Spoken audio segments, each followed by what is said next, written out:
Hey friends, it's Friday, May the 9th, is it? Yeah, May 9th, 2014, and just coming at you, talk a little bit. I had a gig last night, and just to catch up, I'm listening to The Amazing, which was recently gifted to me, VCLT, Britt Varn, Gentle Stream. Really like this, playing in the background. Last night I had a show. This is the second week I've had a show. I have another show next week with REF, but last week I played a solo show, and last night I played a solo show with a local band called Two Drag Club and an artist out of Dubuque, Iowa named Bob Buckle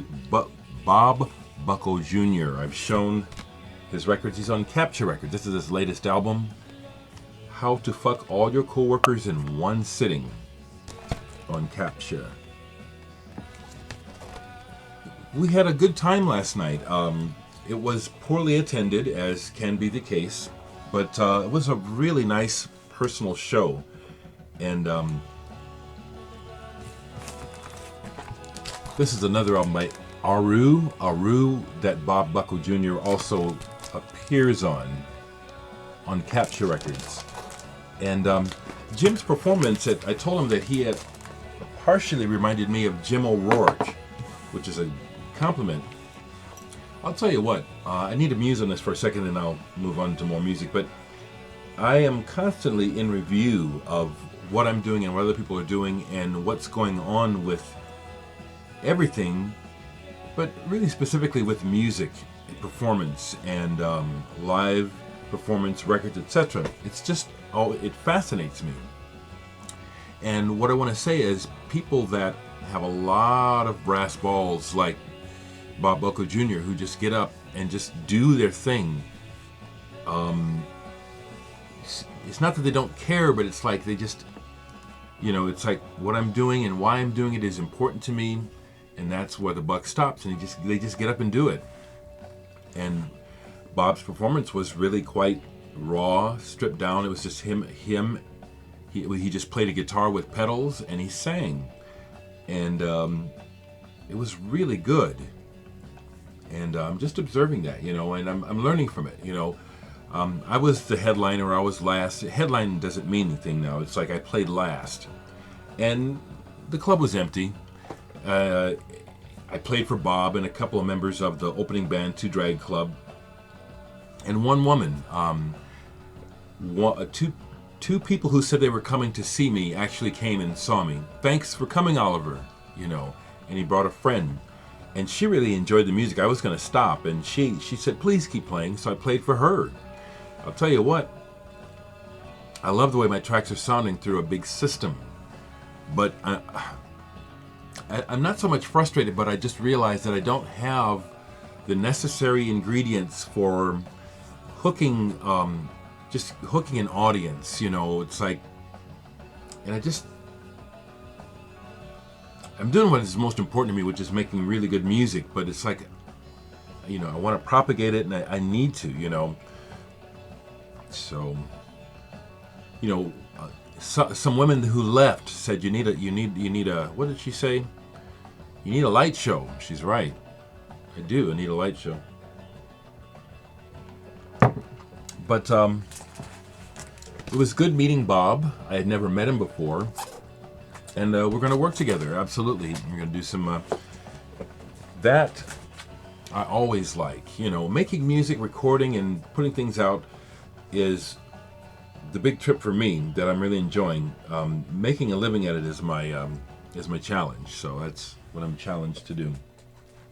Earlier in the day, I went to Almost Music because they had a live music performance in the store at about 6 o'clock. Avant-garde. Amanda Deborah Bartlett played.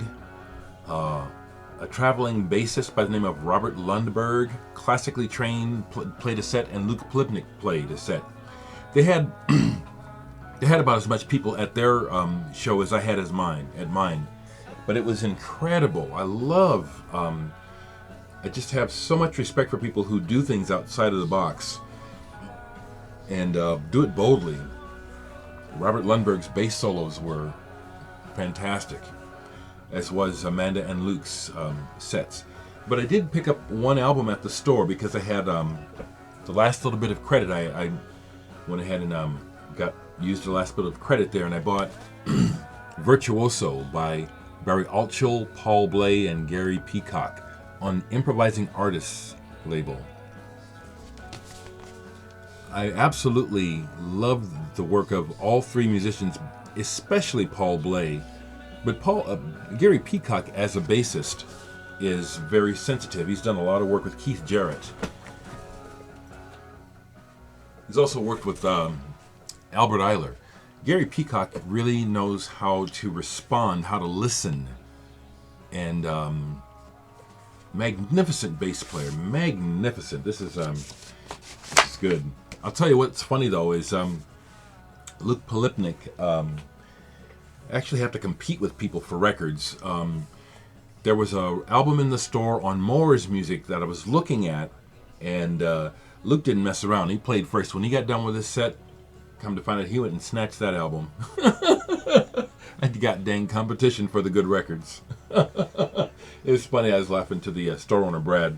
I said, that damn Luke, he got that Moore's Music, didn't he? He said, yeah. It's funny. Out of the closet, I had pulled this. I haven't played it yet, but this is a really cool song.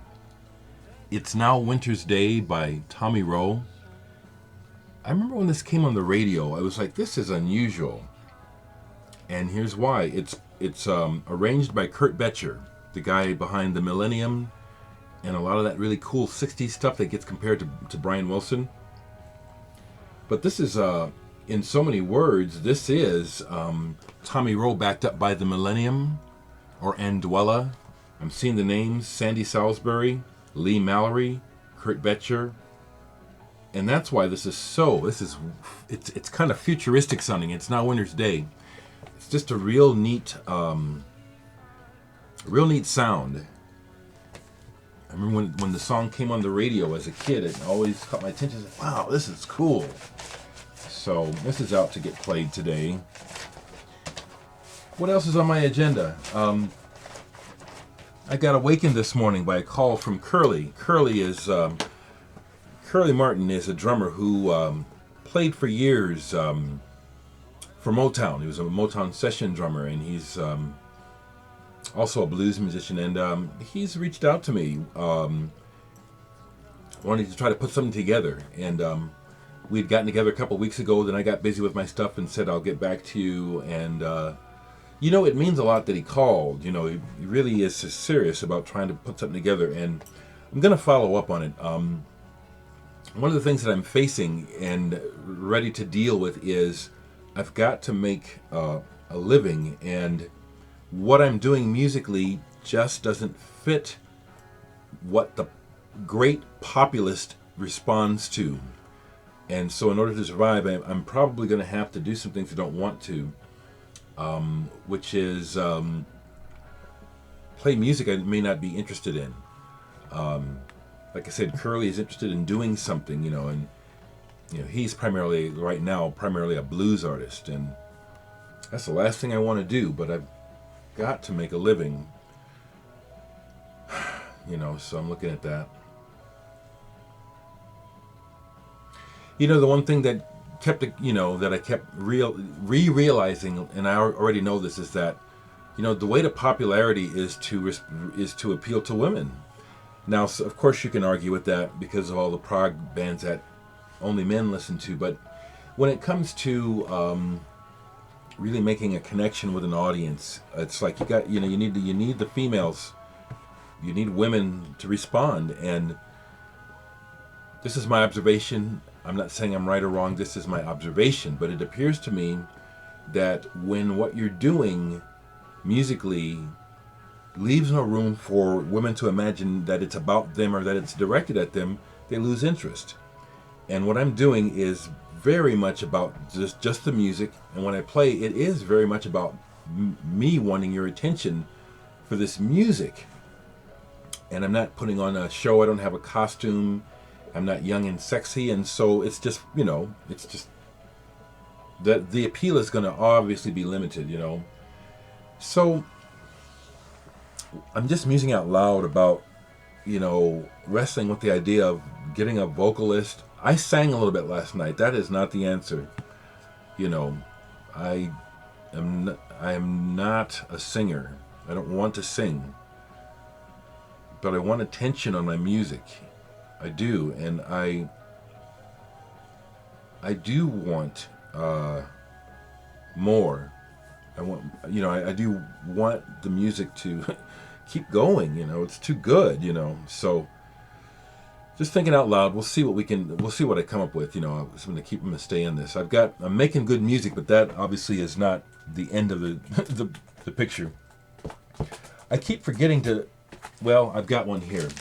I do need to do some advertising. I've got Kleeman albums for sale, and people are responding. This is good pop music. This is a good album. This is a good album. I play bass on most of this. Brad Elvis of the Romantics, What I Like About You, is the drummer on this, on several tracks. Ellis Clark produced this, plays a bunch on this. It's a really good album. I'll even admit that one of my favorite songs on the album is one I didn't even play bass on, you know. It's just a good album.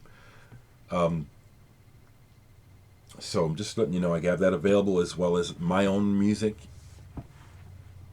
And someone recently asked me what I thought about the band Bad Not Good. And yeah, I like that band. I don't have anything by them. You want to send me something? That'd be nice. Good music, good musicians. It's interesting. It's that doesn't blow me away. It's like I could play with those guys. You know, they're good. It's fresh. It's fresh. It's distinct. Okay, guys, I'm just gonna leave it here. Have a good Friday. Have a good life. Be well, guys. Guys, you know what I mean.